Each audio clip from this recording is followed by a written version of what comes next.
Hey everybody, welcome to Comics with Bueller. As always, I am Bueller, and you know what? I'm sitting outside. It's a nice day. The weather's nice. It's not too hot. There's no humidity where I'm at. Speaking of humidity, hey, how's it going, man? It's chock full of humidity over here, buddy. How you doing, Jonathan? Not too bad. Yeah, not too bad. How Awesome. about you, buddy?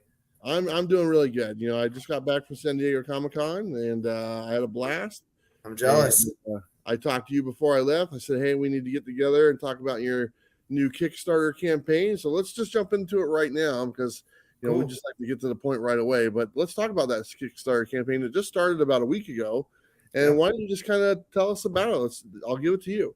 Yeah, so the Kickstarter is called SpillBlood, one word, as if it was like the character's name, SpillBlood. I wrote it. It's a 36-page one shot with artwork with my good buddy Stefano Cardacelli, who I worked with before on Freak Show Night, Space Cadet, and Caffeinated Hearts. And it's about this haunted priest who, during the day, he sits in his confessional booth and listens to people confess their sins. And then at night, he becomes this other like creature, like a possessed, haunted ghost. And he seeks out vengeance on those who committed the worst sins that he heard about. So it's broken down to like three kind of stories. We see like three different vengeful acts by this ghost priest, which is really cool and told in this black, white, and red noir style by Stefano. And it's a lot of fun. It's a very like heavy metal style type comic book that I think a lot of people will dig for escapism, and it's not any type of agenda. It's just a fun like violent comic book for fans of Punisher, Ghost Rider, Spawn. So if you like that kind of stuff, I think people will dig SpillBlood. So did you have some kind of run-in with a vigilante priest that kind of motivated you to kind of go that route? Because nothing's safe in the confessional, apparently. That's what it's there for, but Right. not. Well, it's funny that it came that this project came to be because Stefano, this right here, this image, he sent that to me about a year ago, and he goes, Jonathan, I want to make a comic book about this, and that's all he had. Like he didn't have a plot or anything. He just, I drew this, and I want to do more with this. So I was like, all right, let me brainstorm. And I saw like the skull, the floating skull, the machine guns, and the halo behind the skull. And I was like, all right, there's definitely some type of religious vibes here, and let's run with that. And I just thought it's kind of cool, and the irony of people going to a priest wanting to seek salvation, but something else happens altogether. Yeah, because they're looking for forgiveness for their sins, Right. but instead of forgiveness, they get like a gun. Right. That sounds fair, Yeah. you know. Right. Well, what was his first when you said, "Hey, this is my idea for this drawing"? Was he like, "Dude, that's perfect. That's exactly what I want." Exactly. That's really pretty much what happened. I gave came back with him with a pitch and the first 10 pages of a script, and he's like, "Yeah, let's go with it." So yeah, that's how me and him over the years have worked, well together, and we've done 4 different comic books now of all 4 different genres. Freak Show Night was this zombie story. Space Cadet was an all ages fairy tale. Caffeinated Hearts is a slice of life, and now we have this, violent, a heavy religious tone type comic book. So it's kind of cool how we can be so diverse. We're not just rinse and repeating. So do you have a favorite out of those 4 you just named? Depending on your mood, is that what it is? Depending on my mood, but I think the closest one to my heart is probably the Space Cadet. Really? Yeah. Yeah. I mean, that one, it's just, first of all, it didn't get an ounce of the exposure it should have gotten, from the marketing and, the direct market. It just, I think feel like that one fell on deaf ears, but the people who have picked it up and read it have told me wonderful things. No one has told me that the Space Cadet sucks. Well, that's good. That's good. That means you're on the right path. Right. So this Kickstarter campaign was funded pretty much within the first 48 hours. 28 hours. It took 28 28 hours. hours to fund it. We had a Congratulations, by the way, on that. Thank you.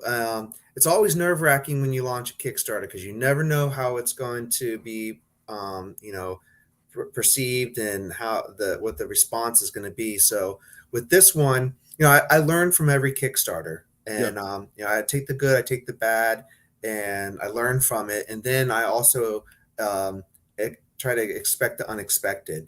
So what I did differently for this one is I really went hard on the pre-launch marketing.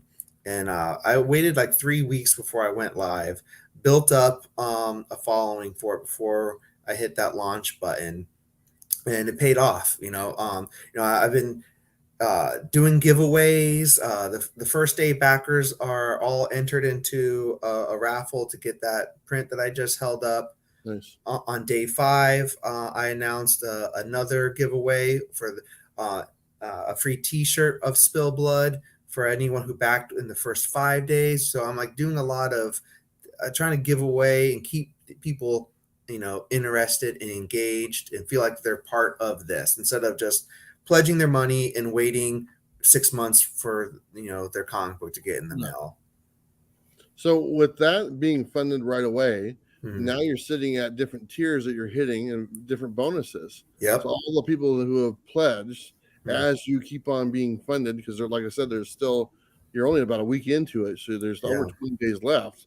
Right. Every tier, I think it's like $500 or $1,000. You're adding more and more to what you're going to get. So I pledged, and I think I got like the A and B cover or something like that. And as more people sign on, I'm getting more stuff as it goes along. And I don't have to pay any more, right? Nope, it just gets packed into that Gemini mailer for you. So at the 100 backers mark, I unlocked a free digital copy of Freak Show Night, which all backers are going to get, regardless of digital or a physical pledge. And then, as you mentioned, every $500 we're unlocking something free physically. So we've already unlocked a sticker. So it's not just some tchotchke sticker. It's a good 3-inch size sticker. I already have them in stock. Then we unlocked a trading card of SpillBlood, and it's got this cool retro tops feel to it. It's front and back. Nice. Then we unlocked a magnet recently, and we're on our way to unlocking 11x17 print.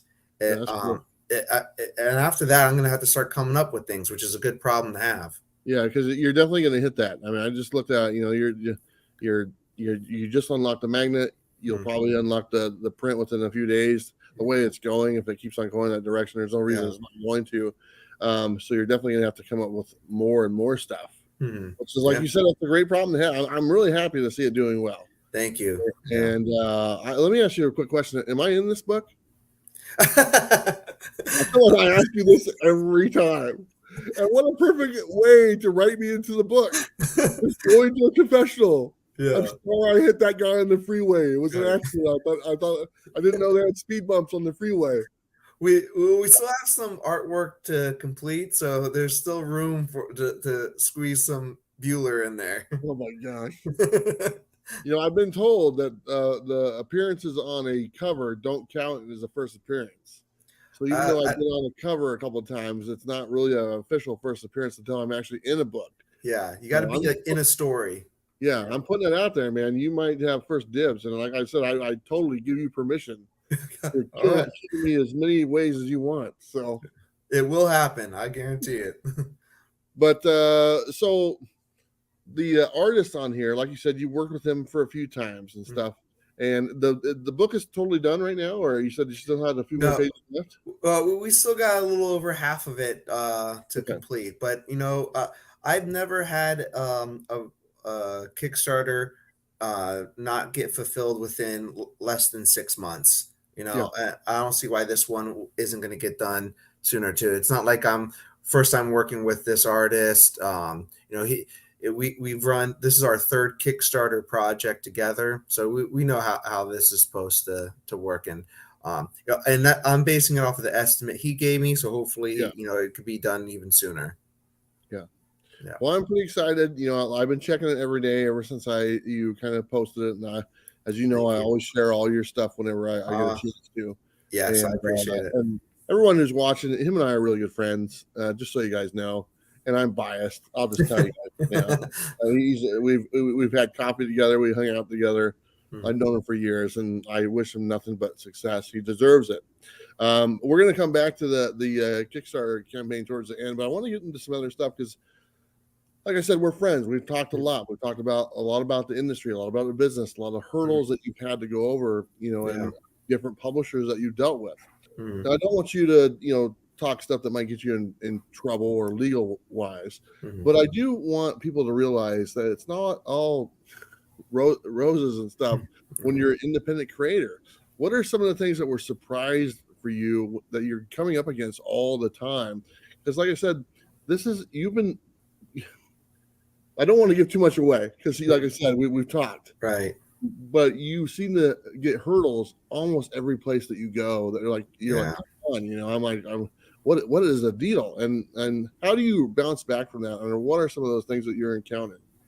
Yeah, it's tough. I think it's no secret that a lot of creators aren't getting paid or getting paid very little or not on time, and I'm no different than those creators. And it's people say, oh, that's why you have to have contracts, and well, a contract is only as good as you can enforce a contract. Yeah. At the end of the day, it's just a piece of paper. And if someone, spent that money that they should have given you, and they don't have it anymore, then what are you supposed to do? Yeah. I can't chase them. Lawyers cost money. Exactly. And then am I supposed to lawyer up every single time? But then if you're still working with this person, and you're trying to maintain a business relationship, do you want to sour it by that? So you got to really have to pick your battles. So getting paid is one of the biggest struggles. Some places have been better at it than others, but I hold my breath a lot, and I never expect to get paid on time at all. It's nothing I can set my calendar to, my watch to. I'm fortunate when I get paid. So, and then another big problem I don't think a lot of people understand is just the communication with the powers that be at these places can be very frustrating to get an answer back. There's one particular company that I worked with that I never heard from them again after I gave them the print files for my books, and they're not responding to me.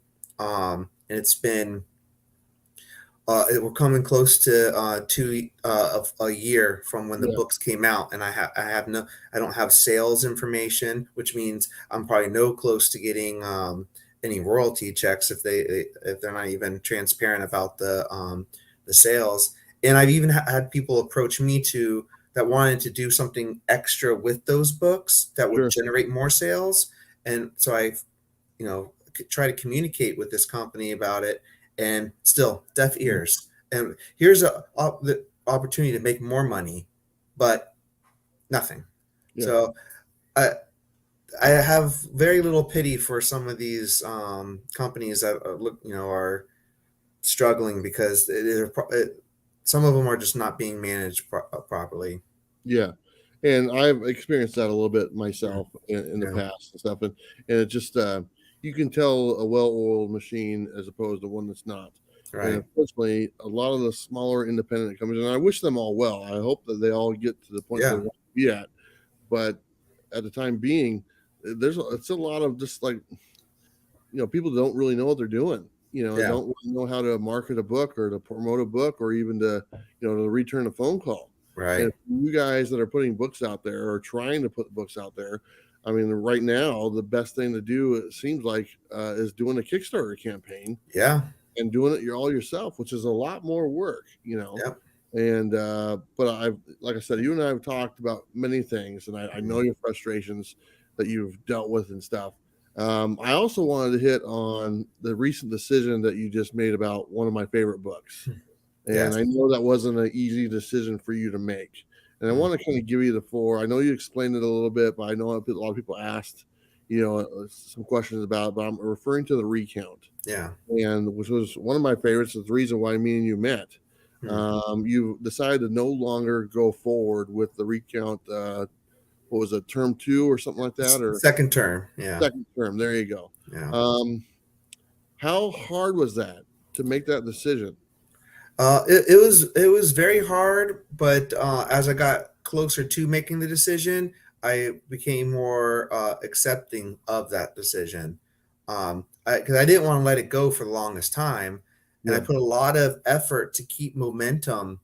Um, and I don't want to point any fingers, but I can only do so much. I can't put a gun to someone's head and force them to draw faster or to pay me in time so I can pay other people to, do the book and the project. So lots of hurdles like the ones that we were talking about, and more. Um, and the legs weren't growing fast enough, and so in conjunction with all the other obstacles I was having and being just taking my licks along the way, I set a far off goal, and I said to myself, all right, I'm going to give the 2023 Ringo nominations as the end. If nothing changes by then, Sure. then I'm going to shelve the project, and because I was losing my motivation to continue. Yeah. The Recount preamble, the prequel to Recount, came out in 2022. Didn't get marketed very well. It wasn't a sellout. It didn't go to second print. So I was like, and a lot of comic books don't, and you don't necessarily have to judge success by that. Sure. But from a statistical standpoint, to see if interest and support for another one is there, sales is good data to have. Yeah. So I took that with a grain of salt, but then came other factors like I started posting previews of the second term on my Substack, but behind a paid wall, and no one was willing to pay to see those previews. And I figured, all right, yeah, I get it. It's a high cost point to pay. The minimum at Substack, unfortunately, is $5 for any paid wall. Sure. Which is pretty steep, I think, just to view whatever you're gonna have them view. But I thought, that like for to throw a number out there, I have 400-ish people on the Recount Facebook group. 400 people, maybe one of them would want to. No one. I was like, okay, maybe so that it's not worth seeing for $5. But then I still had that goal, that 2023 Ringo nominations. And I said, maybe there's enough devoted fans for free, no cost at all, that would write in a nomination for a Recount preamble as a best one shot of the year. Sure. That costs nothing. So I understood the not wanting to pay, but when the finalists were announced and Recount wasn't part of it, and with that being said, neither was Space Cadet, and neither was Caffeinated Hearts, neither was Hyperware. But those aren't, those are one shots. Those aren't, going to continue. Sure. So I had to gauge the appeal, the desire. If yes, it is a popularity contest, but I have to go by the numbers. Now, am I willing to sacrifice another $14,000 like I did for Volume 1, and I'm still not in the green for, and do that for the second volume while I'm not seeing the reception along the way? Yeah. So as much as we look at this as an art form and a creative platform, which it is, it's still a business. I don't make these comics for charity. I'm not making them to with no hope for making money. I'm going in there hoping I get some money back. You're making comics to make a living, to provide for your family, and Right. you enjoy comics. That's the end goal. Yes. So that after that, I was like, okay, I have to make a decision because the money, the limited amount of budget I have to continue to make comic books, I have to be very selective at. Yeah. And I have other projects in mind that could be the thing that levels me up. Sure. So, and it hurt. And I know a lot of people weren't happy about that decision and took it the wrong way. Like I was quitting because, I didn't get a nomination. That was the last straw. That was proof that that I didn't need to go forward. Yeah.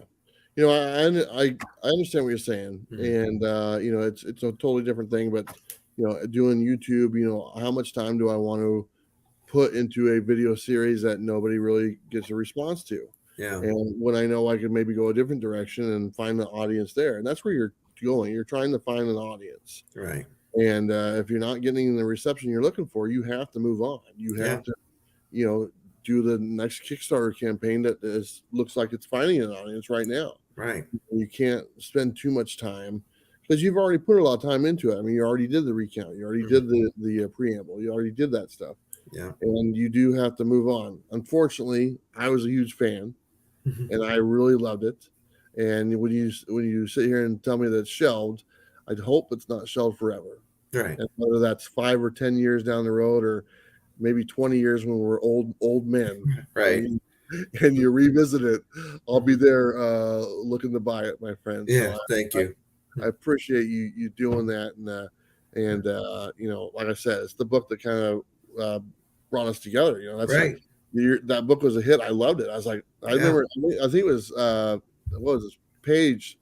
Was he was like, oh, this is the writer of the recount right here. He's gonna hit book. I go, no way. I remember that well. Yeah. Because I didn't even know you were there. Yeah. At the con and stuff. And because I had just picked up that book, I was just reading it like the day before. And I thought it was great. So I just worked out. And nice shirt, by the way. I might as well just throw that out. We'll have tank tops now and sweatshirts available. So if anyone's looking for those. Oh, great. Those are available at comicswithbueller.com along with a bunch of other stuff.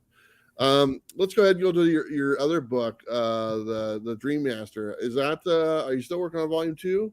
Volume 2 is done as far as writing goes, and I finally saw in that book.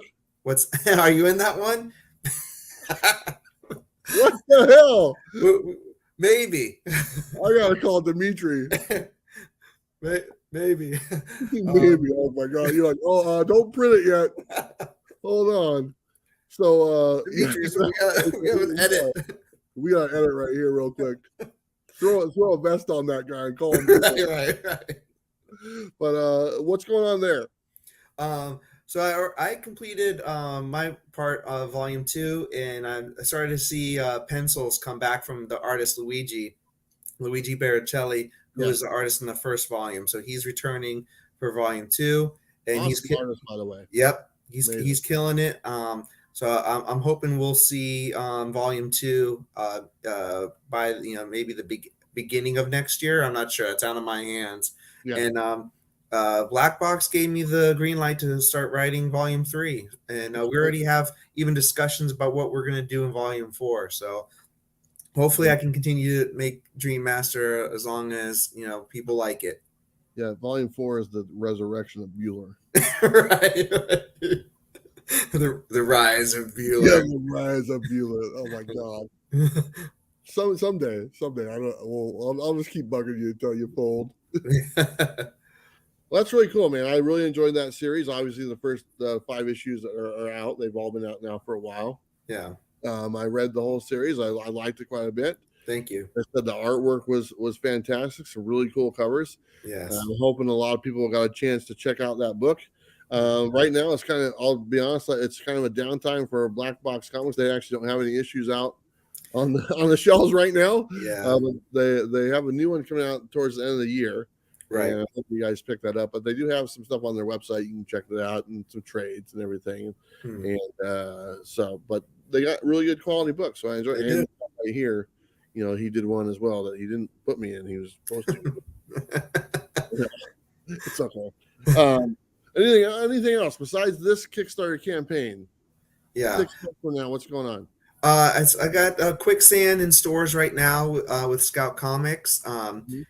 Issue 2 should be dropping the end of August, which is great because Scout does that annoying thing between issues 1 and 2 where there's like a 3-month gap.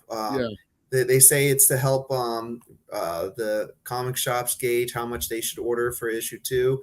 I hope it helps, but it sure does. Forget about it. Exactly. I get a lot of people just. Yeah. It requires me to market issue 2 for like 3 months. But anyways, issue 2 comes out the end of August, and then issue 3, 4, and 5 will follow suit monthly after that. So hopefully, maybe we'll get a trade the early 2024 for Quicksand. That would be great. I'd love to have like a second trade paperback, and then. Capable is slowly coming out with Advent Comics. Hopefully we'll see more of that this year, and that will go on to 2024. I'm working on some secret projects that I'm seeing artwork come back. I got a few things that I'm trying to get into a can and send to the big boys, and show them what I can do. So, and I'm out there, I'm querying publishers all the time, just letting them know I'm here when they really want to start making some money. I mean that in the humblest way. There you go. Let me ask you a question about the Capable. Are you ready for this? Yes. Okay, so say somebody gives you a bad review on that book. Are they aware that there's one of your friends is in a bus driving around, coming to those places where they were at? Let them know that isn't going to work. I think the people that are hell bent on hating such a good book really are blind at what can happen in the real world. Yeah, that's true. Yeah. Well, anyway, if anyone's giving that book bad reviews, remember I'm on the road, and I might be in your neighborhood. Yeah. You never know. Right. So what's going on with you? You going anywhere? You got any plans for cons or anything like that? Con season pretty slow. Got slowed down. For me, most part. We have a small show in Lake County, Florida, in November. Lake County Comic Con. I think it might be their first year, but it looks like it's going to pan out to be a decent show. Greg Land is going to be there, and I saw some celebrity guests that they're going to have. So it looks like they're building up a good little show. So hoping that'll be a nice little. It's a one-dayer too, like a one-dayer for 5 to 7 hours. But not much more cons left for me this year. Hopefully, next 2024 I'll be out and about. I have some places in mind that I'd like to be at. So MegaCon February 1st. Yeah, MegaCon. I hope I'm invited back as a guest again. That'd be great. Yeah. And I'd like to hopefully go to Texas next year. Don't ever don't go there. And hopefully, you told me you don't like the heat and the humidity. What do you think Texas is? Well, as long as it doesn't get any worse. Oh my God, that's the worst. Yeah. I want to go to Rose City. I don't think I'm going to be able to make it this year, but hopefully Rose City next year. Yeah, definitely do Rose City. Don't do the Fan Expo one. As we found out earlier this year. The Fan Expo Portland is not the best con to go to if you want to sell comic books. Right. But if you want to sell Dungeons and Dragon dice, leather pouches, and car insurance, that's where you go. But if you want to sell comics at this Comic-Con, you're in the wrong place. So. Yeah.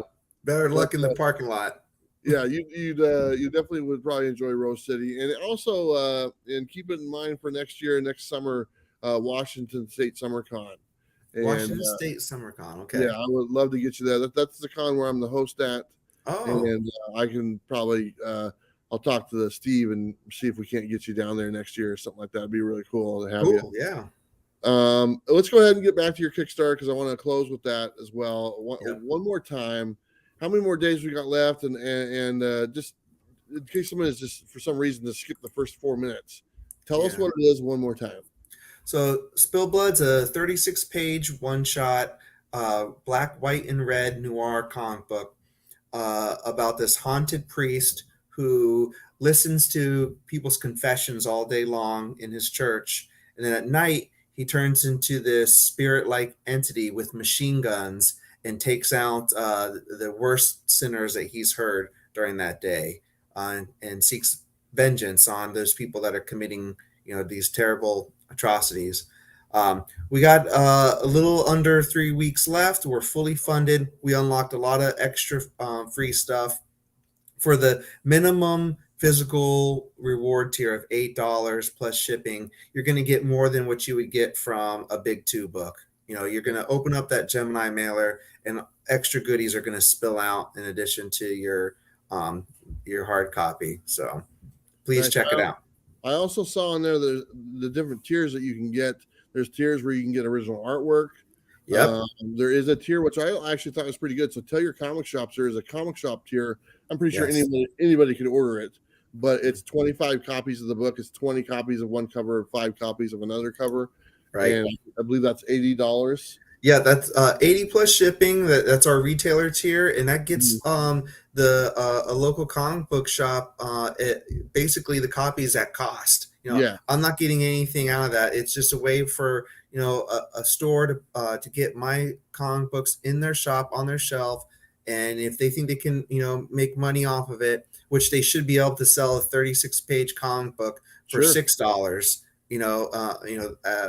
25 comic books for $80 is a little over $3, plus all the extra goodies that they're going to get from an amazing artist, Stefano Cartaselli, and a variant cover by Joe Schmolke. I think people will resonate with that stuff. So we only have 5 of those left.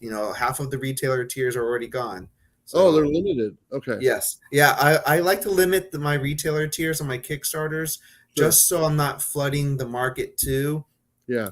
In case it does get picked up by a publisher later, and they're like, "Oh, well, we already backed the Kickstarter," so it's a good way to not hinder a direct market sales in case that happens down the road. And how many original artwork tiers are available? There's 2. One has already been claimed. Nice. So unless that person cancels, knock on wood, there's only one left, and it's the cover that Joe Schmolke did, and you also get all the other goodies with that one. You get original artwork plus all the covers, the digital copy, all the free stuff that we unlock. So it's really worth it. That's awesome. Mm-hmm. Well, hey man, I'm excited. I like I said, I backed it myself. You sent me a message, you told me thank you and stuff like that.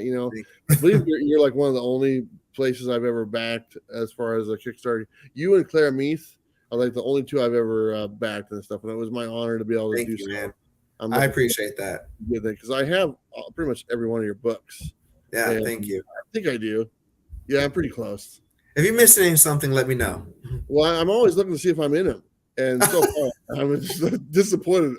Just flip through it. Freaking time. Besides the Blackbox ones that has my name on the front cover. Right. On the front page, it says promotion provided by Comics with Bueller. Yeah. That's it. So, anyway, thank you so much. I appreciate you joining. And you know what? I know you're going to be doing a bunch of more interviews over the next few days. I think you put the word out there. So if anyone's watching right now and is looking for Jonathan to come on board, reach out to him. Send him a message, and because he does the rounds. This is not a creator that sits and waits. He goes out there and he sells his book. He promotes his book. He's putting in the time, so he deserves ours. And so I appreciate it, man. But I appreciate you coming on. And everyone watching, don't forget to like and subscribe, and don't forget to live your best life. We'll see you next time. Bye.